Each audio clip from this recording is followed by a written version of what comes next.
Con toda seriedad, la hegemonía liberal sigue siendo muy fuerte en el país. El hecho es que prácticamente todas las actitudes básicas transmitidas en la educación, las humanidades y la cultura desde 1991 se han construido sobre moldes estrictamente liberales. Todo en nuestro país es liberal, empezando por la Constitución. Incluso la propia prohibición de la ideología es una tesis ideológica puramente liberal. Los liberales no consideran que el liberalismo en sí sea una ideología, para ellos es la verdad en última instancia, y por ideología entienden todo lo que desafía esta verdad liberal, por ejemplo, el socialismo, el comunismo, el nacionalismo o las enseñanzas políticas de la sociedad tradicional. Tras el fin de la URSS, la ideología liberal se hizo dominante en la Federación Rusa. Al mismo tiempo, adquirió desde el principio un carácter totalitario. Normalmente, los propios liberales critican el totalitarismo, tanto el de derechas, nacionalista, como el de izquierdas, socialista, y el propio liberalismo, identificado, sin fundamento y precipitadamente, con la democracia, se opone a cualquier régimen totalitario. Sin embargo, la profunda filósofa y alumna de Heidegger, Hannah Arendt, observó sagazmente que el totalitarismo es una propiedad de todas las ideologías políticas de la nueva era, incluida la democracia liberal. 1. El liberalismo no es una excepción, también es totalitario por naturaleza. Como en cualquier totalitarismo, se trata del hecho de que un grupo separado de la sociedad, que representa a una minoría conocida, declara que es supuestamente el portador de la verdad universal, es decir, del conocimiento sobre todo, sobre lo universal. De ahí el totalitarismo, del latín totalis, todo, entero, completo. Y partiendo además de la convicción fanática en la infalibilidad de su ideología, impone sus puntos de vista a toda la sociedad. El todo totalitario se opone fácilmente a la opinión de la mayoría o de los diversos grupos ideológicos realmente existentes en la sociedad.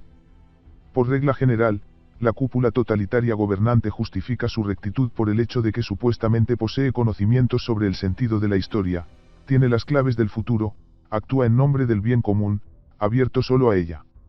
Lo más frecuente es que la teoría del progreso, del desarrollo, o el imperativo de la libertad, la igualdad, etc. desempeñen el papel de esa llave del futuro. Los regímenes totalitarios nacionalistas apelan a la nación o a la raza, proclamando la superioridad de unos, es decir, de ellos mismos, sobre otros. Los bolcheviques actúan en nombre del comunismo que vendrá en el futuro, y los altos mandos del partido son vistos como los portadores de la conciencia despierta, el nuevo pueblo. Los liberales creen que el capitalismo es la corona del desarrollo y actúan en nombre del progreso y la globalización. Hoy añaden a esto la política de género y la ecología. Os gobernamos porque somos progresistas, protegemos a las minorías y el medio ambiente. Obedézcanos. Teoría de las minorías y crítica de las mayorías. A diferencia de las democracias antiguas, por ejemplo, la helénica, la mayoría y su opinión son irrelevantes en los regímenes totalitarios, incluido el liberalismo totalitario. Hay un argumento para ello: Hitler fue elegido por los alemanes por mayoría de votos, así que la mayoría no es un argumento, puede tomar la decisión equivocada. Y lo que es correcto solo lo sabe la minoría liberal iluminada / despierta, woke. Además, la mayoría es sospechosa y debe mantenerse bajo estricto control. Las minorías progresistas deben gobernar. Y esto ya es una confesión directa al totalitarismo. El totalitarismo de los bolcheviques o de los nazis no es necesario demostrarlo, es obvio. Pero tras la victoria sobre Alemania en 1945 y tras el colapso de la URSS en 1991, el liberalismo siguió siendo la única y principal ideología planetaria de tipo totalitario. Carácter totalitario del gobierno de los reformistas liberales en los años 90. El liberalismo llegó a Rusia precisamente en esa forma, como una hegemonía de minorías liberales pro-occidentales, reformistas. Convencieron a Yeltsin, que apenas comprendía el mundo que le rodeaba, de que su posición no tenía alternativa. La cúpula liberal gobernante, compuesta por oligarcas y una red de agentes de influencia estadounidenses, así como por altos funcionarios corruptos de la última época soviética, formaban la columna vertebral de la familia. Desde el principio gobernaron con métodos totalitarios. Así, en 1993, el levantamiento democrático de la Casa de los Soviets fue reprimido por la fuerza. El occidente liberal apoyó plenamente el fusilamiento del Parlamento. Al fin y al cabo, así lo exigían el progreso y el avance hacia la libertad. Tras las elecciones a la Duma de 1993, Ganó la oposición de derechas LDPR, pero se la equiparó con los marginados y los extremistas.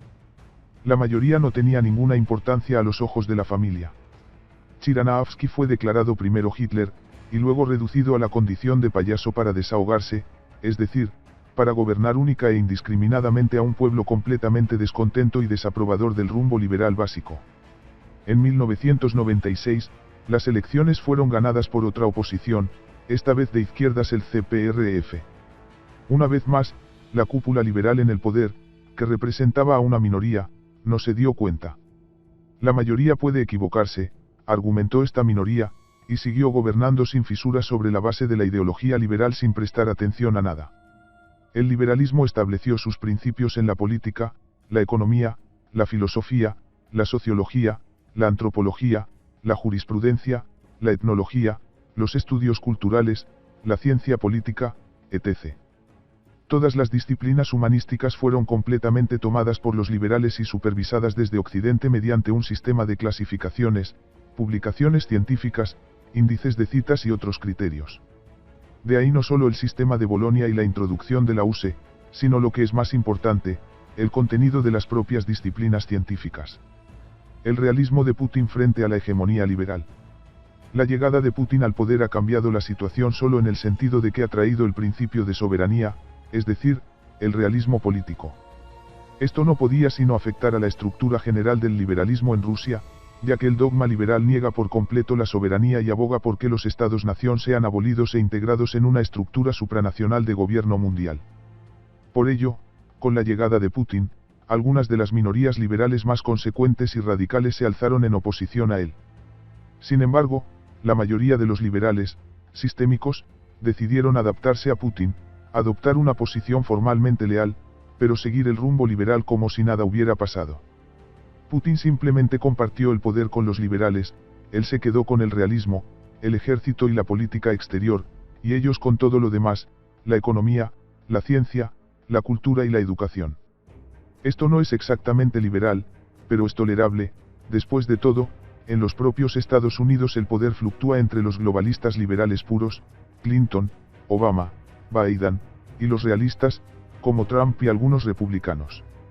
Medvedev desempeñó el papel del liberal ruso entre 2008 y 2012. Y cuando Putin regresó en 2012, provocó una tormenta de indignación entre los liberales rusos, que pensaban que lo peor ya había pasado y que Rusia volvería de nuevo, sin Putin, a los años 90, es decir, a la era del totalitarismo liberal puro e impoluto. Pero ya en 2012, Putin, contrariamente a los artículos de su programa publicados durante la campaña electoral de 2012, decidió dejar tranquilos a los liberales, haciendo retroceder solo a una porción más de los más odiosos. En 2014, tras la reunificación con Crimea, se produjo un nuevo giro hacia la soberanía y el realismo. Y otra oleada de liberales, sintiendo que perdían su antigua posición hegemónica, se alejó de Rusia. Sin embargo, Putin fue detenido entonces en su batalla por el mundo ruso, y la cúpula liberal gobernante volvió a recurrir a la táctica habitual de la simbiosis. Putin consigue la soberanía y los liberales todo lo demás. La ruptura definitiva de las SVO con Occidente. La SVO cambió muchas cosas, ya que el estallido de las hostilidades en Ucrania contradijo por fin el dogma liberal: las democracias no luchan entre sí. Y si lo hacen, solo alguien no es una democracia. Y Occidente supo fácilmente quién. Rusia, por supuesto. Y concretamente Putin. Así que el Occidente liberal se negó finalmente a considerarnos liberales. Pero la impresión es que seguimos queriendo rendirnos a cualquier precio. No, nosotros somos liberales de verdad, sois vosotros los que no sois liberales. Ustedes son los que se desviaron de la democracia liberal apoyando al régimen nazi de Kiev. Y nosotros somos leales a los dogmas liberales.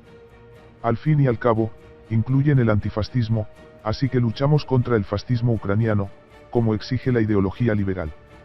No digo que todos en el gobierno ruso piensen así, pero sin duda muchos sí. Son ellos los que se oponen ferozmente a las reformas patrióticas, lanzándose a la línea de fuego para que la soberanía no afecte a lo más importante, la ideología. Antonio Gramsci llamó hegemonía al control de la cosmovisión liberal sobre la superestructura, en primer lugar, la cultura, el conocimiento, el pensamiento, la filosofía. Y esta hegemonía sigue en manos de los liberales en Rusia. Seguimos tratando con el liberalismo soberano, es decir, con un intento, contradictorio y desesperanzado, de combinar la soberanía política de la Federación Rusa con las normas occidentales globales, es decir, con el totalitarismo liberal y la omnipotencia de las élites occidentales liberales que se hicieron con el poder en el país allá por los años 90. Y el plan de los liberales rusos es el siguiente: incluso durante el SVO preservar su poder sobre la sociedad, la cultura, la ciencia, la economía, la educación, para que cuando todo esto termine puedan volver a intentar presentar a Rusia como una potencia desarrollada civilizada occidental, en la que consiguieron preservar la democracia liberal, es decir, la dominación totalitaria de los liberales, incluso en los tiempos más difíciles de adversidad. Parece que Putin firmó el decreto 809 sobre valores tradicionales, directamente opuestos a la ideología liberal, y la Constitución incluye disposiciones sobre una familia normal, y se menciona a Dios como base inmutable de la historia rusa, y el movimiento LGBT está prohibido por extremista, y la lista de agentes extranjeros se actualiza constantemente, y una nueva oleada de los liberales y opositores más radicales han huido a Occidente, y el pueblo ruso es declarado sujeto de la historia, y Rusia es un estado-civilización. Y la hegemonía liberal en Rusia aún persiste. Ha penetrado tan profundamente en nuestra sociedad que comenzó a reproducirse en las nuevas generaciones de directivos, funcionarios, trabajadores de la ciencia y la educación. Y no es de extrañar, desde hace más de 30 años en Rusia sigue en el poder un grupo de liberales totalitarios que han establecido un método de autorreproducción a la cabeza del Estado. Y ello a pesar del rumbo soberano del presidente Putin. Tiempo de esmerzo humanitario. Ahora hemos entrado en un nuevo ciclo de reelección de Putin como líder nacional. No cabe duda, la opinión pública le elegirá a sabiendas y por unanimidad. Considérelo ya elegido. Después de todo, él es nuestra principal y única esperanza para deshacernos del yugo liberal, la garantía de la victoria en la guerra y el salvador de Rusia. Pero el grueso de los opositores a Putin se encuentra a este lado de las barricadas. La secta totalitaria liberal no piensa renunciar a sus posiciones. Está dispuesta a luchar por ellas hasta el final.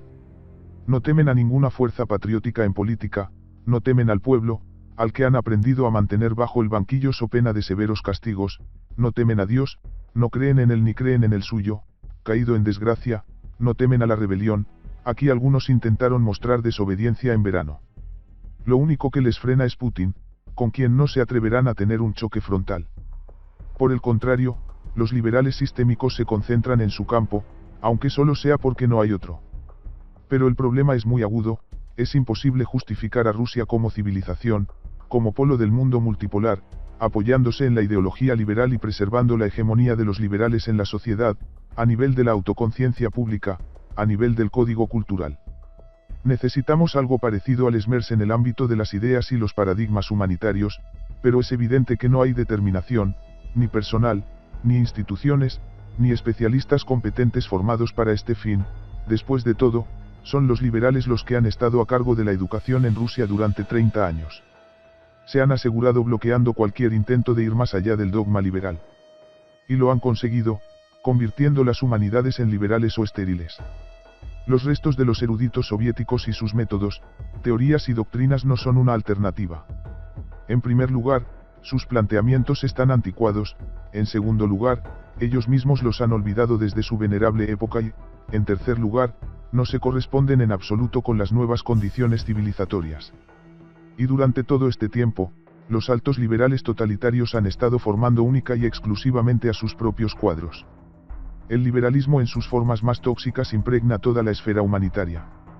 Mucha gente dirá, ahora son las SVO y las elecciones, ya nos ocuparemos de los liberales más adelante. Esto es un error. Ya hemos perdido el tiempo. El pueblo está despertando, el país necesita centrarse en la victoria. Todo sigue siendo muy serio, y Putin no se cansa de hablar de ello. ¿Por qué menciona tan a menudo que todo está en juego y que Rusia se enfrenta al reto de ser o no ser? ¿Por qué lo ve con sobriedad y claridad? Si no hay victoria en Ucrania, no habrá Rusia.